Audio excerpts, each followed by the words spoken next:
So welcome to the Reco12 speaker meeting. My name is Lisa.S and I am suffering from the disease of alcoholism. So we'll begin with a moment's silence for the addict who suffers inside and outside of the rooms, followed by the wee version of the set-aside prayer.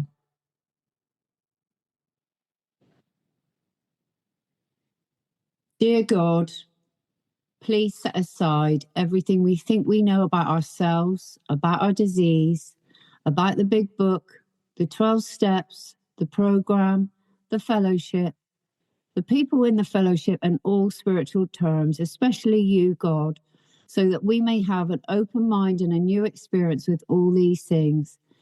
Please help us see the truth. We surrender this next hour to you. Your will, not ours, be done. Amen. So I'm so blessed to be the host of this meeting and podcast that is the Afro-Euro Timezones. I hope that you'll join us and draw strength and hope from these podcasts that we host on Fridays at 8 a.m. UK time, 10 a.m. European and South Africa time. Reco12 is an organisation with the mission of learning and sharing the similarities of addiction of all kinds and gaining and sharing tools and hope from others who are walking a similar path. We come together from all places, faiths and backgrounds to gain tools and hope from others. Speakers from our past meetings have represented many fellowships, addictions and afflictions. We look forward to continuing to add to the diversity of speakers and backgrounds. And I hope you reach out if you think your experience, strength and hope will benefit this special community. Today is MJ, who's going to be speaking with us for 30 minutes. And then after a share, we can have some questions and after, if you want to pop your questions in the chat, if you want to be anonymous, you just pop that in the chat and I'll read it out for you guys. And MJ can kindly answer any questions we all have for her. So the Reco12 family of recovery resources continues to grow and has more resources for the addict and the loved ones of these addictions. We have all the recorded Reco12 shares and a couple of other super exciting projects, one of which is the Big Book Roundtable discussion, where we dive into the first 164 pages of the Big Book of Alcoholics Anonymous with a few recovered individuals who are past speakers in Reco12 and really try to live and know the Big Book. Tradition 7, Reco12 is a self-supporting service and we appreciate your help in keeping us working our step 12 in this manner. We gratefully accept one-time contributions through PayPal, Venmo and Wise through the links that will be popped in the chat. We also offer a monthly subscription program called Reco12 Spearheads. To join in and help support these cool projects, please consider donating at www.reco12.com/support, or you can click on the link in the chat during the meeting. We look forward each meeting to growing deeper in effectiveness and understanding as we learn from and with our special speakers. Today we have MJ who's going to share, and I have to say, do you know, MJ, it's such an honour and privilege to have you here this morning celebrating your 3 years. The 2nd of January 2026. What a way to start the new year. You know, you really are so inspiring. You're just such a shining example of the self-sacrifice, how committed you know to many fellowships. You just really do go above and beyond, and for that I'm truly grateful, as we all are, and I'm so blessed to have you in my life. So thank you for being here this morning. MJ is exactly 3 years sober today. So 3 years ago she was broken, exhausted and out of options. That was the day she finally surrendered to the fact that she had a drink and drug problem. Not because she wanted to, but because she was out of options. What followed was her journey she didn't understand, a sponsor who guided her, a program, and she didn't think she wanted, and a God she didn't yet know. Today, this woman is gone. She is a living, not just existing, and proof that this recovery is possible if we are willing to do the work. Over to you with great pleasure. Thank you, MJ. Oh my goodness me. Thank you, Lisa. What an introduction. I said before that I'm going to struggle not to cry. And you nearly got me going there, girl. You really did. My name is MJ and I'm a very grateful addict, alcoholic, ad infinitum. Ad infinitum. You know, you could add to that list more and more things. Today is my sobriety date. And I am celebrating 3 years of continuous sobriety. And I'm here to report for anybody that's new. Sarah, my love, I know that you've just come back from a relapse, that this stuff is possible. It really is. You know, 3 years ago today, I woke up in a very different place to where I am this morning. I was absolutely exhausted. I had completely and utterly exhausted every single option. I didn't know where to go. At about lunchtime, I made the decision to go to a CA meeting. My baby brother had planted the idea in my mind about 6 months before I actually made the decision. And so much has happened since that day. I went to listen to my sponsor speak last night, as I often do. I do have a sponsor. He knows that he's my sponsor, and I'll tell you why he knows, because he messaged me this morning to wish me a congratulations. He's got a sponsor. I'm pretty sure that she knows that he's his sponsor, and I'll sponsor other men and women when they allow me to. So I went and listened to my sponsor speak last night, and he picked a line from the book. He picked the line that says, it says, "The persistence of this illusion is astonishing." There's also another line in the book that refers to persistence, and it says, "If we persist, if you persist, remarkable things will happen." So it kind of got me thinking last night and this morning about this persistence idea. And the truth is that I've been persisting my whole life. From the moment that I was born, I've been seeking, I've been trying to find, I've been persisting to find a solution to make me feel okay.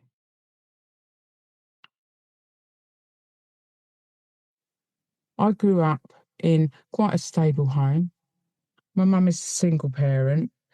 She had her own business and she provided everything that me and my two brothers wanted materialistically. But all three of us ended up being addicts. All three of us suffer from this spiritual malady, this internal uncomfortability, this soul sickness that means that we're never happy with what it is that we've got. We had £200 pairs of trainers. We had brand new cars when we came of age. We had absolutely everything. But somehow, each and every one of us was searching for something else. For me, that started with alcohol. My mum sent me to boarding school when I was 12 years old, and I hated her for it. My boarding school was about 10 minutes up the road from where we used to live. And I was livid, absolutely livid. How dare you send me to school when I live 10 minutes up the road? I've got to stay at school with all these kids and everybody else gets to go home. See, I've got this warped perception of life. I can't differentiate the truth from the false. I understand today with this beautiful thing called rear view wisdom that my mum was trying to provide for me the best education that she possibly could. An education that she didn't have. But at the time, of course, because I'm selfish and I'm self-centered, I couldn't see that. I felt abandoned. I didn't feel wanted. So I've got these old ideas that have been building up my whole life. And I had quite a few. A couple of examples were that my mum wanted me to be perfect, or at least I thought she did. She sent me to the boarding school, and she used to get really upset when I used to come home and get anything other than an A or an A star. That's the truth. So I felt this need to be perfect all of the time. Another one is that my nan used to say to me things like, big girls don't cry. Pull your big girl pants up. You're a baker. We don't do tears. So I had this illusion and this perception that I had to be something that I wasn't. I wasn't allowed to show emotion. And it was things like that contributed to me feeling uncomfortable in any situation that I found myself in. I didn't know how to behave in any one situation. And when I was at the boarding school, we used to be aligned with a boys' school. And one weekend we were having an event and the boys brought the alcohol. Wow. I chased that stuff. From the moment I first took a drink, I chased it to the bitter end. Because it provided me with a sense of ease and comfort that I experienced at once as a result of that first drink. But I understand today that a sense of ease and comfort is all that it was. It wasn't real. It was a synthetic spiritual experience brought on by alcohol. But I persisted with the illusion that it was the best thing that I had. It was the thing that made me feel comfortable. It was the thing that made me forget about those old ideas in those situations. It was the thing that allowed me to mingle with anybody. And I pursued it into the gates of insanity and death. See, we come to step 2 in this program, and it says, we came to believe that a power greater than ourselves could restore us to sanity. What is insanity? A lot of people say that insanity is doing the same thing again and again and again, expecting a different result. But for me, it was doing the same thing again and again and again, knowing exactly what the result was going to be. See, my history tells me that when I start drinking and I progress, which I did, to cocaine, to a crack pipe, to anything that takes me outside of myself, that I'm going to end up in one of a few places. And that is passed out, in the hospital, locked up, in the psych ward, or trying to kill myself.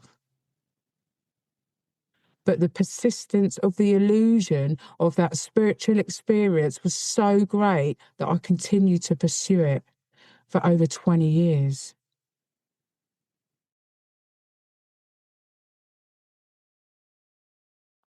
I had a really good career. I was fortunate enough after I left school to graduate and get a career in a estate agency. I was an area manager very quickly of the UK's largest estate agency, managing a large team of people and multiple offices. I had everything that anybody could probably want. I had the career, I had the husband, I had the kids, I had the car, I had the big house. But none of it made me happy. Regardless of what I had on the outside, my insides were still dying. I still didn't fit in. I still didn't feel comfortable.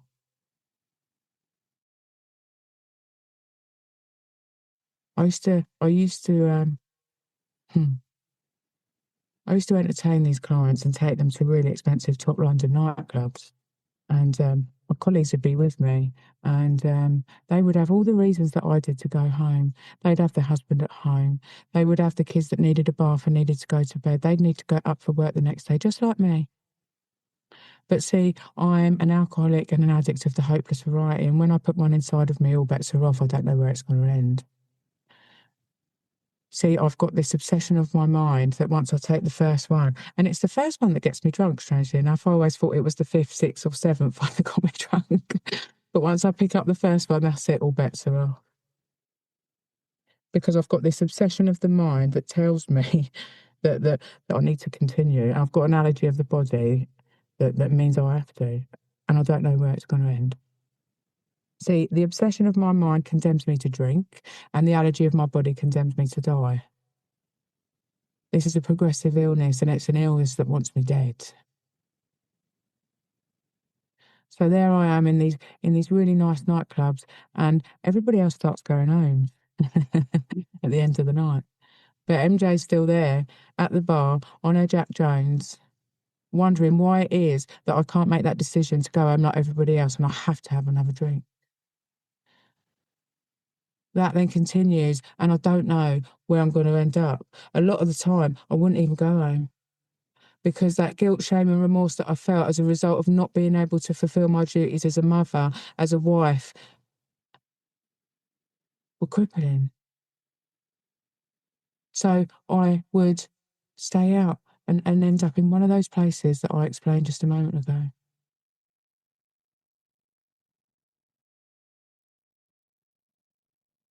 I gave everything away. I hear a lot of people say that I lost everything when I was drinking and using. I gave it away. I knew every single time that I picked up a drink or drug exactly where it would lead me. I had a family. I had a husband, I had a house, I had a career. And I made a conscious decision each and every time to put the alcohol and the drugs before them. I had no choice. I lose the power of choice. But I still persisted. And in no time at all, having given all of that stuff away, I found myself in a really, really dark place, you guys. I went from a £1 million house, sports car on a drive, husband, kids, all of that, to a one-bedroom flat on my own in a domestically violent relationship. I thought that was all I was worth at this point. I didn't understand why I was doing the things that I was doing. My addiction got that bad that I would wake up every morning and I would do things that were so questionable. They went against everything that my moral fibre told me was right. See, I've got moral and philosophical convictions galore, but I've also got this inability to make a decision other than to pick up a drug or a drink when I'm feeling uncomfortable. So I started shoplifting. I started manipulating my family for money. I ended up in really, really dark, grimy places. You know, I would choose a crack house over my home. I would choose the streets over my home. I chased that stuff into the gates of insanity and death. On the 23rd December 2023, something happened to me. 3 days earlier, I tried to commit suicide. I wasn't successful at drinking. I wasn't successful at stopping the drinking and using. And suicide seemed like the only way out for me. And I took myself to a big park and went to the furthest corner with a bottle of alcohol, a big litre bottle of vodka in actual fact, and about 100 prescription tablets, and I took the lot. And I thought that I would wake up in heaven with a God that I didn't understand, that I'd been praying to help me, that wasn't helping me, but somehow this warped mind of mine had this conception that if I killed myself, that I'd be all right. God had other plans for me, though. There were some pesky dog walkers walking around the park that day at about 5 o'clock in the morning. They found me. They called an ambulance, and I was in a coma for about 3 days. When I woke up, I wasn't in heaven. More's a pity. I was greeted by my baby brother leaning over me, begging me to go to a meeting of Cocaine Anonymous. So the following day, 23rd of December 2022, I kicked out my abuser after 8 years. For the first time in my life, I didn't answer his phone calls. I didn't answer the door when he was banging at it so hard that I thought the hinges were going to come off. I was absolutely petrified, but I knew at this point that I didn't want it anymore. See, I've always been seeking an answer. I've always been seeking a solution to my problem. But back then, I was seeking the wrong stuff. And this started a catalogue of events where I started to seek the right stuff, where I started to persist in a different way. So I kicked out my abuse on the 23rd of December, and I didn't get to you quite that quickly because I do have an alcoholic mind that likes to convince me that I can do this now. He's gone, so I can drink successfully. I can use successfully now. and I did. I chased that. I persisted for another week or so until I woke up on the 2nd of January 2023 and I didn't want it anymore. And the funniest thing is that wasn't even my worst bottom. It wasn't. You know, I could give you a whole catalogue of events and situations that happened in my life that would warrant me coming here a lot sooner. But there was a shift in me that morning that occurred that I just can't explain. But I knew that I didn't want it anymore. The run up to my sobriety date is always really tricky for me. This year it's been a little bit easier. You know, I remember the 23rd of December when I kicked out my abuser. And I remember Christmas Eve. I used to go to midnight mass with my family as a kid. But I stopped doing that because I knew best. But on the 24th of December, 2022, the day after I kicked out my abuser, I went to midnight mass. Absolutely off my nut. But I went to midnight mass. I was seeking without even knowing it. And looking back now, I truly believe that was the start of me coming home. See, we are lucky enough, if we're addicts and alcoholics, that we get to come home when we're alive. We don't have to die to go home. My Christmas Day 3 years ago, I was looking out of a window from a bedroom that I existed in on a mattress on the floor, and it was gloomy. You know, I would look to see if there were people walking past that had dropped cigarettes that I could go out and fetch for the ash from my crack pipe. This Christmas Day, I was on an aeroplane, and the window that I was looking out of was to the sun setting as I was on my way to the States. See, I came into these rooms and I felt something from you guys that I've never experienced before.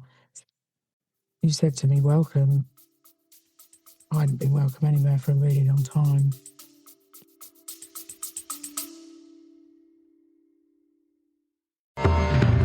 Got questions about addiction, recovery, or just life in general? Let's noodle it out together. Grab your big book, a pen, a highlighter, and a notepad, and join Nikki M and me, Justin B, on Reco12 Noodle It Out with Nikki M. Each episode, we take real-life questions, ours, yours, and those from the recovery community, and dig deep into the big book of Alcoholics Anonymous to find real, practical solutions. So, if you're ready to do the work and apply the solution, tune in to Noodle It Out with Nikki M, streaming now on your favorite podcast platform.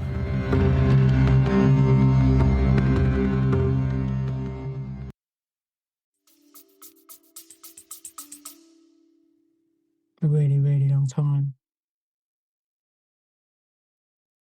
And the truth is that I made you my higher power when I first got here.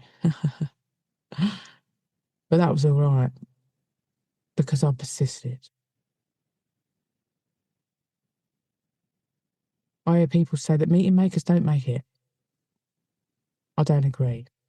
I made meetings. In fact, I made loads of meetings. But I had to make meetings. Why? I have to make meetings to get a sponsor. I have to make meetings to understand what the steps are. I have to make meetings to get the identification to know that I'm in the right place. I have to make meetings to understand what it is that I suffer with. So I make meetings until meetings make sense. The first 18 months in this fellowship was really painful for me. If the truth be told, I contemplated suicide more than I ever did out there, because my comfort blanket was gone. My drink and my alcohol was gone. The thing that kept me alive wasn't there anymore. The thing that gave me that sense of ease and comfort was gone. But it was you guys and the rooms of Cocaine Anonymous, Alcoholics Anonymous, that carried me until I persisted just enough to start to understand that I had to find a God of my own understanding. Lack of power was my dilemma. I needed a power by which I could live. See, I gave everything and everyone outside of me the power to change the way that I felt. I gave it to my kids. I gave it to my parents. I gave it to my work. I gave it to everybody except me and the God inside of me. I understand today that I had to go through all of the pain, all of the hurt that I did in order to be where I am today. See, pain is the stepstone of my growth. I don't change, I don't grow unless I experience pain. I'm a stubborn bitch. And I will do this thing again and again until I've got enough of an arse whipping and felt enough pain to think, do you know what? I think it's about time we have a look at this, MJ. And I understand today that God has always provided me with just enough grace and just enough pain to make those decisions. And about 18 months into my sobriety, I suffered a psychotic break, which led me from the physical rooms onto Zoom. And then something shifted in me. I did initially revert to that girl at the back of the room, but instead of being at the back of the room, I had the camera off. I didn't want to engage with anybody. But I persisted, right? I was seeking this whole time, just like I have my whole life. And I came across this guy that piqued my attention. And I asked him to be my sponsor. I hear a lot of people say that I'll do anything my sponsor tells me to. That's not true for me. I will do anything my sponsor does. Why do I do anything that my sponsor does? Because I want what he's got. My sponsor tells this beautiful story about when he used to import drugs and he used to see the elephants walking across the desert and the big matriarch elephant would be at the front with all the little elephants following behind. Why is that? Because the big matriarch elephant knows where the water is. So the little elephants follow the big elephant through the desert. That's what I do. My sponsor's the matriarch and I'm just a baby elephant. I messaged him that this morning, in actual fact. You know, a lot of the time I'm dehydrated. A lot of the time I'm lost. A lot of the time I don't know where I'm going. And thank God I've got him and lots of other matriarchs around me. There's some on here, like Tony, like Texas. Oh my God, these people that I'm so blessed to be able to follow have provided me and shown me the way to the water, to the solution. And the solution is God, my friends. You know, the good thing is in here that I get to craft a God of my own understanding. You know, I didn't want God when I came in here. He hadn't done anything for me. That's the truth. But my sponsor explained to me that God's been inside of you this whole time, MJ. See, I thought that I had to let him in, but the truth is that I had to let him out.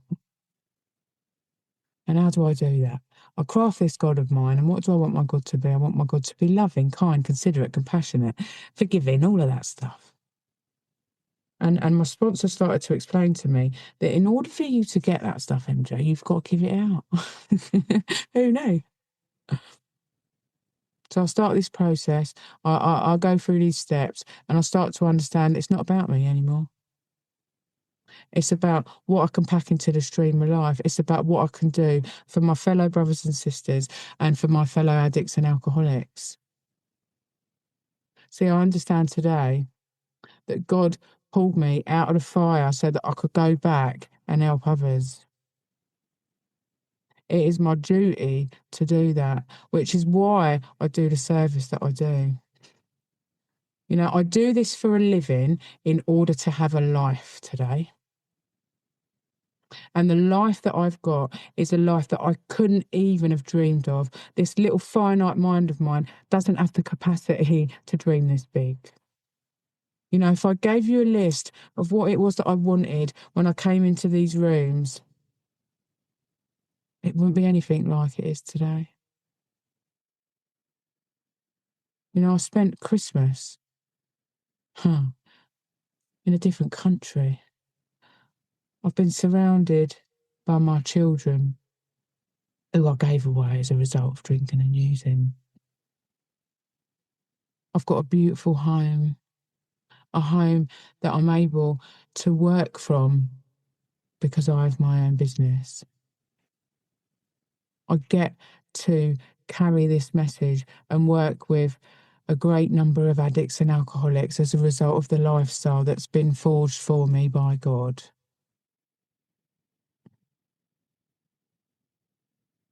The answer to any request, unless I really do have an engagement that I can't get out of when it comes to CA or AA, is always yes and okay.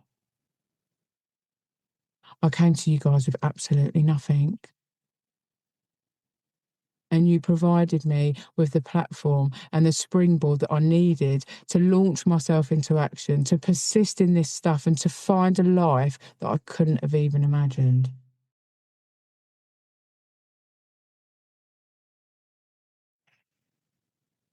My sponsor says that we have a 100% success rate for people in this program that do all of the stuff.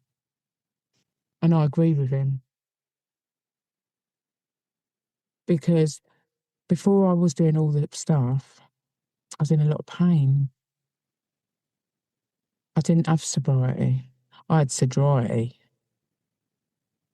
Today, I am able to stay sober, be emotionally balanced, and fit for good purpose.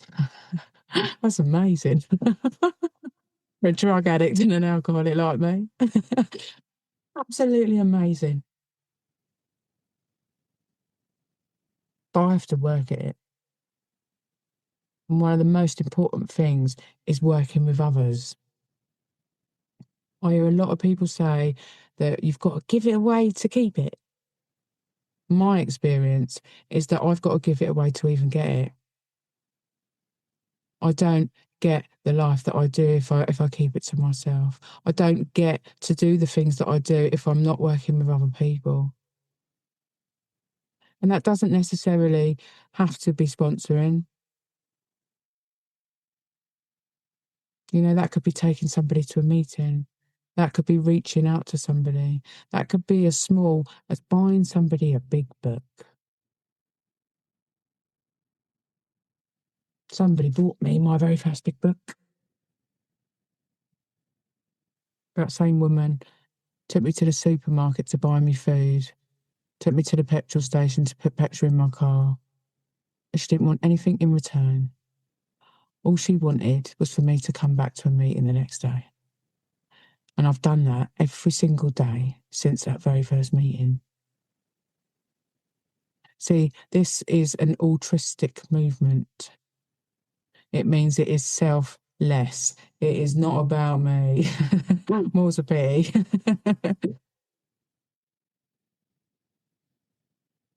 I'd like to say that I do this perfectly, but I don't. I'm perfectly imperfect, but I am what I am, and I am what I say I am. If I say that I'm going to come and speak for you, I'll be there. If I say that I'm going to take you to a meeting, then I'll be there. The best thing is that my family and everybody around me knows this without me even saying it. Because I practice these principles, these beautiful principles that we have in this stuff, in all my affairs. And as a result of that, not only have I healed and recovered, but my family and everybody else around me has as well. I am a walking big book. I am a demonstration of God's power working in and through me. And sometimes I use words. Most of the time, that's not even necessary. In exactly the same way that I do what my sponsor does, my family around me do what I do. My mum started to send me my mum has started to send me messages with prayer hands on the end. My daughter, my eldest daughter, I started practicing step 10. My youngest daughter, when she was here a couple of days ago, sat and meditated with me. I haven't seen that little girl for 18 months.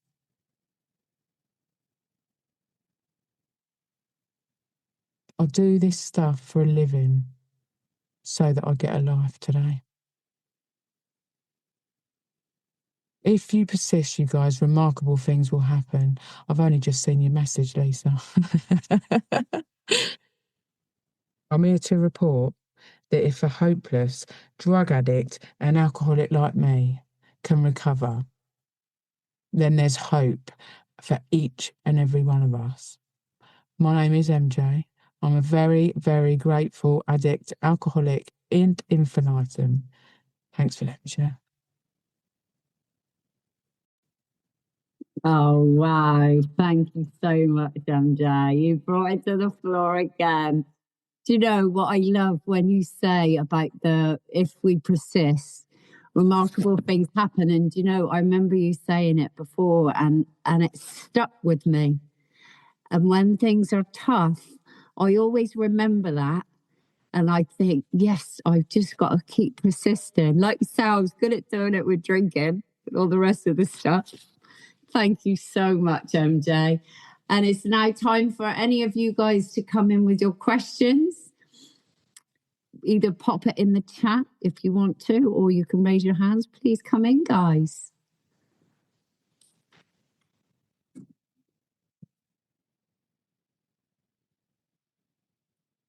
Hey, I've got one for you, MJ.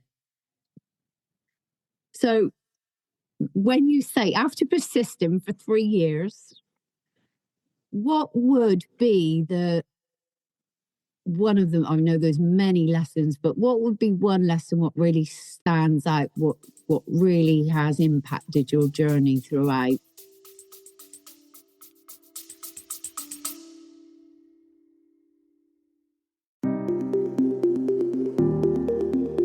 Hey Spearheads, if you're looking to dive deeper into the big book of Alcoholics Anonymous with people who live the solution, then you won't want to miss Reco12 Big Book Roundtable.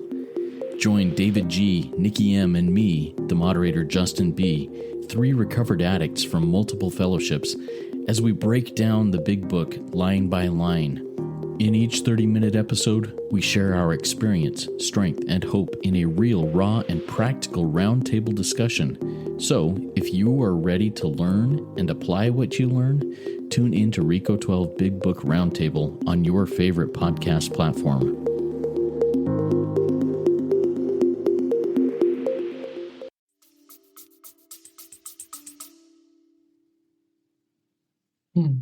There's a few, Lisa.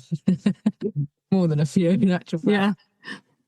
But one of the biggest lessons is when I make a mistake, Lisa.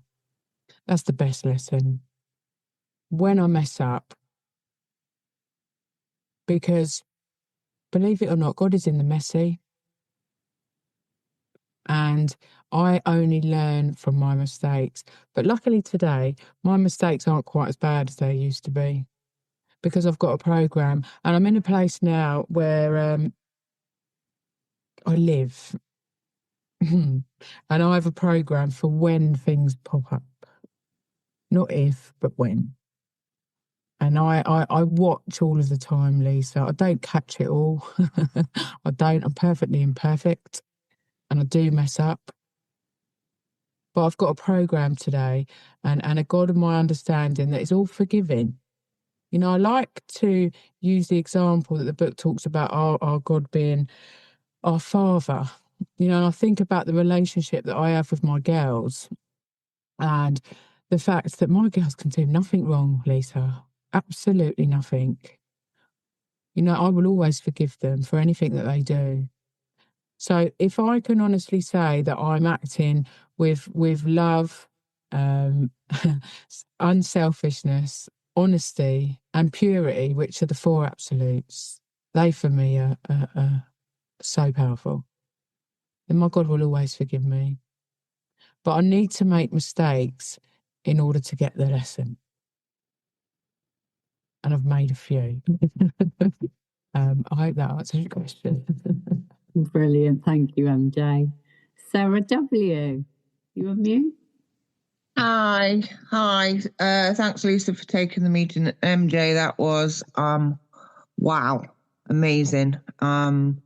Really, really did enjoy that share. I'm obviously recently sort of like back into recovery. What I want to ask you is what I'm finding is obviously I'm doing like the on awakening, I'm doing my prayers, I'm constantly, I do have a conscious contact, I believe, with God. But I feel like, so it's like what, 20 to 9 now. It can be 20 to 9 tonight, and I might feel like I've not achieved much. But ever since I sort of like come out from Boxing Day, it feels like I just have to be connected to recovery. Is that normal? As in, what I'm trying to say is I'm not really getting on with anything else other than going on to meetings, checking, connecting with people. Can you have too much of it, is what I'm trying to say? Or am I still okay to just be doing this? My plan is that I'm doing this solidly for 6 months.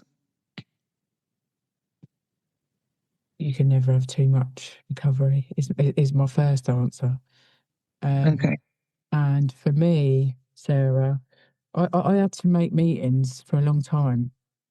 That's all I had was meetings.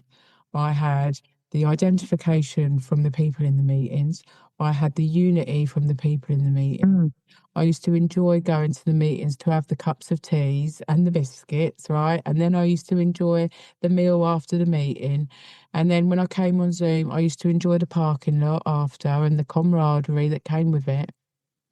And the book talks about us going through trials and low spots. And I've been through a few of those in my sobriety.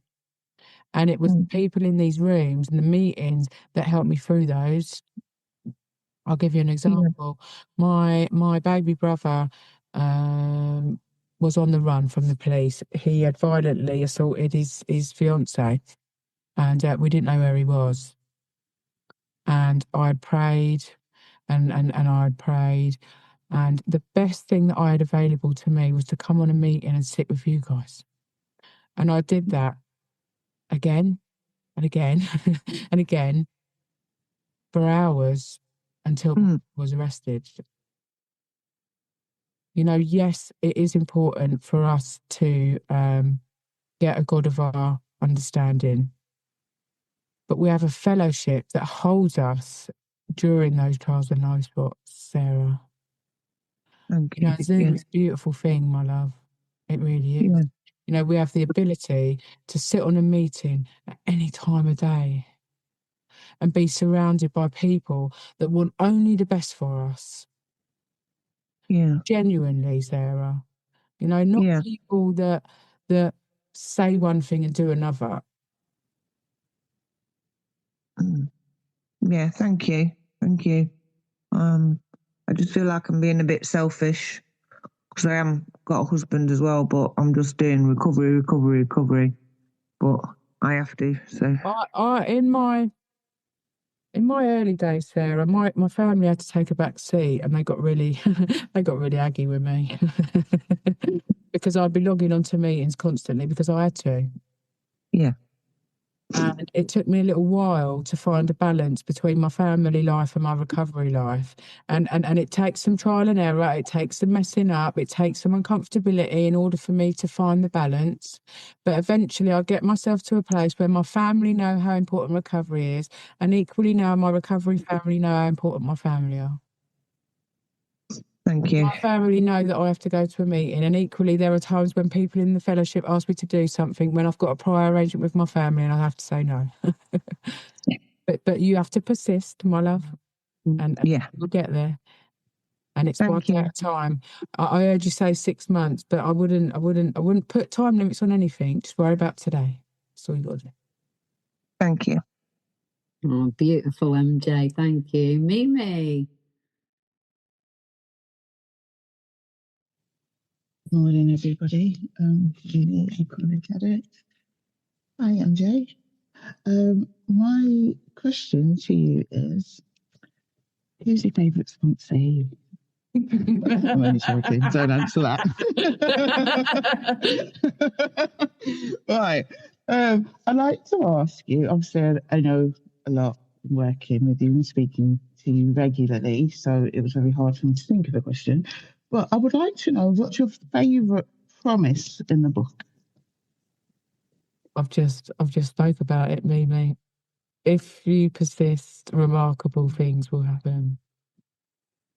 You know, if I have any doubt in my mind, which I do a lot of the time, I have to tell myself that if I persist, no matter what the situation, no matter how difficult it is, no matter how much I don't want to face it, if I persist and I continue to do what I know that I'm supposed to, then remarkable things will happen. You know, I didn't expect to see my youngest daughter this year. I haven't seen her for 18 months. I'm being evicted from my house at the moment, but I'm going to look at a house after this that I can afford to pay for by myself these days. You know, I found myself in some really tricky situations sober. You know, but if I persist, remarkable things happen. It's definitely my favourite today, anyway. That might change tomorrow. And you know me well enough to know that that probably will change tomorrow. Thank you, love. No, I love it. Thanks, MJ. Emma. Morning, everyone. I'm Emma and I'm an alcoholic addict. Firstly, MJ, I want to throw out some gratitude for you because it's your 12th step that gives me my little seat here in these rooms. So I do have to thank you for that. My question is, what do you do if you've got a sponsee and they understand they're powerless, they understand they're unmanageable, the evidence is, insurmountable. They don't have a problem with the believing in a power, but they have a problem continually turning to the power. How do you handle that as a sponsor? Thank you.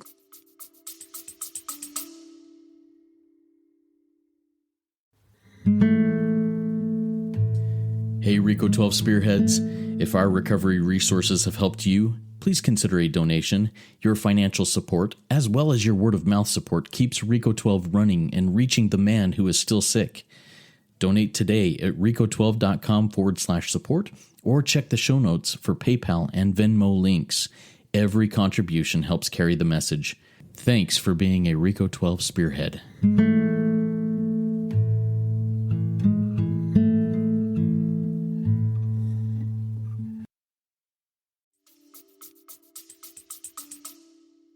Okay. So for me, when people come into a problem with what they believe to be handing their will over, it usually isn't a problem of handing their will over. It is a problem with their step one and disrespecting their step one.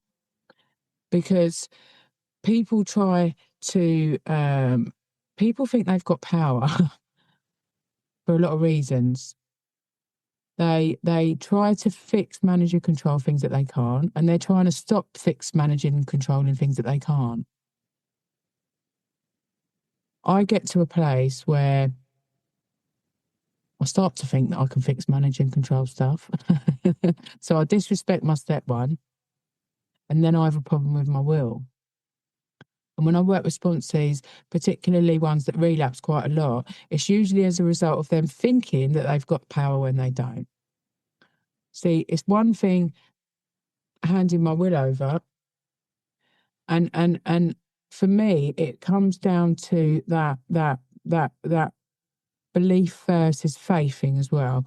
So initially, all I have is a bit of belief, and that belief comes from you lot. I believe that there's a power greater than me that can restore me to sanity because you guys believe. And initially, that's all that I need. I need that little mustard seed of belief. And that doesn't turn into faith until when? Until I start to see this stuff happening for me in my life, doing things that I need it to do. I have to get myself to a point where I know every single day that no matter what, I'm powerless over any situation in my life. There's absolutely nothing that me, finite MJ, can do to fix, manage and control anything. Until I'm in that complete and utter place of surrender, then handing my will over isn't going to happen.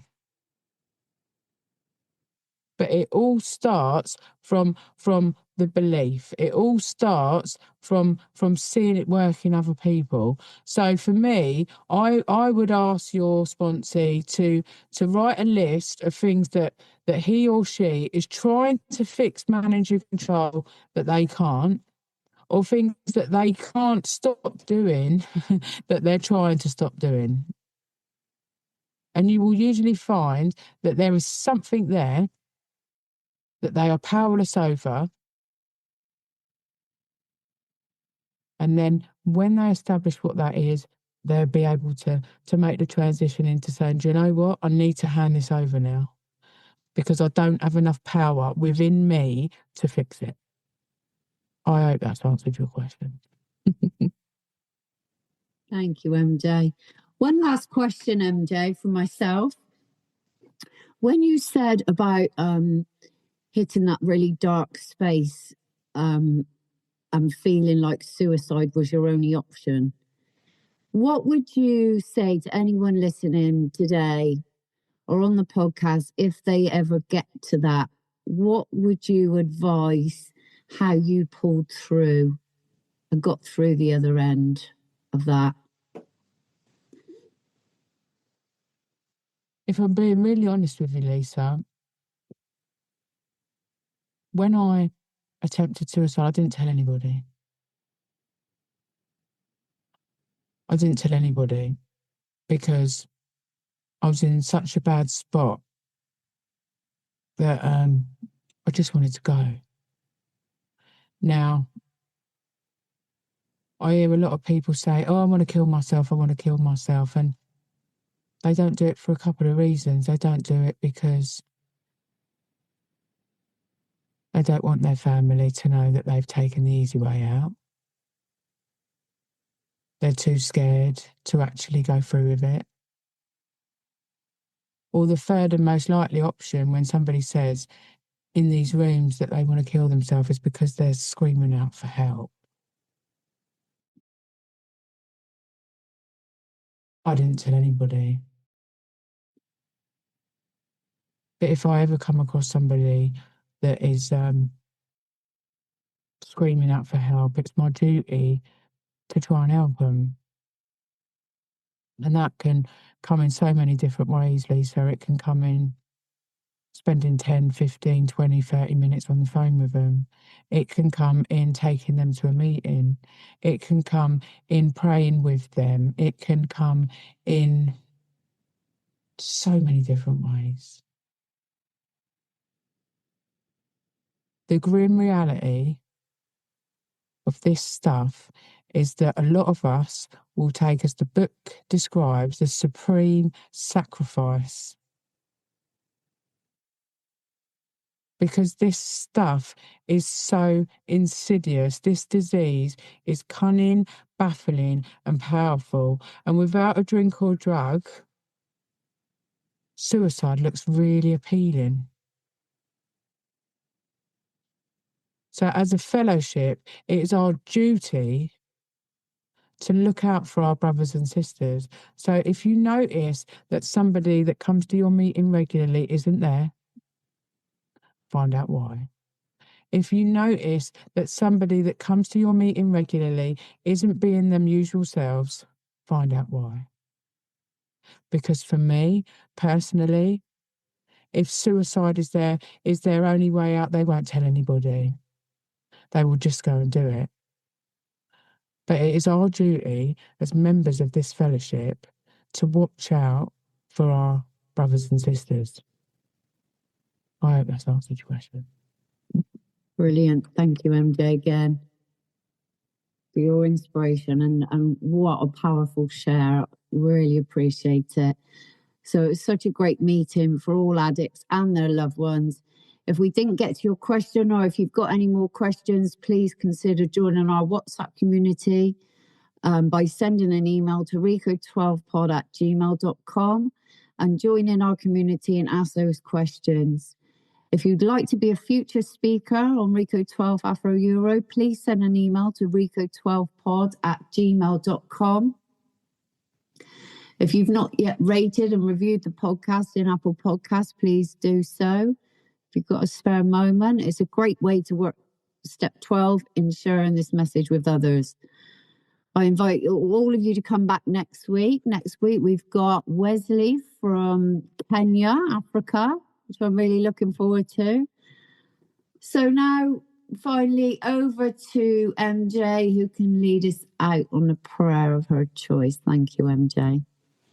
Thank you so much, Lisa. I'm going to read the St. Francis prayer. For anybody that doesn't know, if you've got a 12 and 12, it's on page 99. After a moment's silence, for the addict and alcoholic that still suffers inside, because I suffered inside these rooms and outside, if we can take that moment now.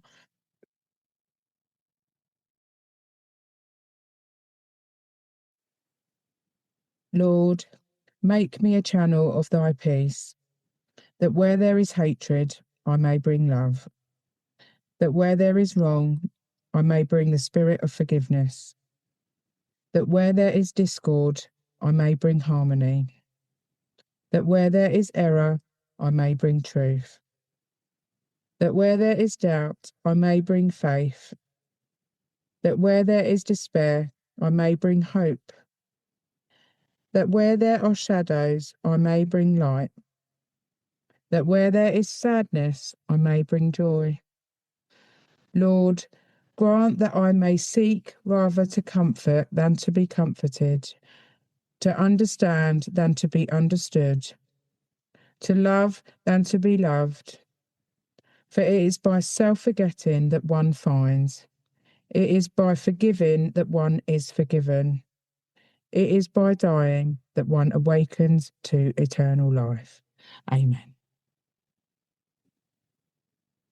There is one who has all power. That one is God. May you find God now. Keep coming back. And when you do, come all the way in, sit all the way down. Let's trudge this road of happy destiny together. Work it, guys. You are worth it.